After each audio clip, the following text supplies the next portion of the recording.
ফেরিতে উঠতে গিয়ে শীতলক্ষ্যা নদীতে পড়ল প্রাইভেট কার। নিজস্ব প্রতিবেদক, নারায়ণগঞ্জ। নারায়ণগঞ্জ সদর উপজেলার এক ফেরি ঘাটে ফেরিতে ওঠার সময় নিয়ন্ত্রণ হারিয়ে চালকসহ একটি প্রাইভেট কার শীতলক্ষ্যা নদীতে পড়ে গেছে। আজ বৃহস্পতিবার বিকেলে এ দুর্ঘটনা ঘটে। ঘটনার বিবরণ। প্রত্যক্ষদর্শীরা জানান, প্রাইভেট কারটি ফেরিতে ওঠার জন্য পন্টুন দিয়ে যাওয়ার সময় হঠাৎ নিয়ন্ত্রণ হারিয়ে সরাসরি নদীতে পড়ে তলিয়ে যায়।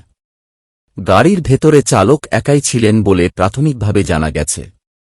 ঘটনার পরপরই স্থানীয়রা উদ্ধারের চেষ্টা চালান এবং ফায়ার সার্ভিসকে খবর দেওয়া হয়। উদ্ধার অভিযান। খবর পেয়ে ফায়ার সার্ভিস ও সিভিল ডিফেন্সের ডুবুরি দল ঘটনাস্থলে পৌঁছে উদ্ধার কাজ শুরু করেছে।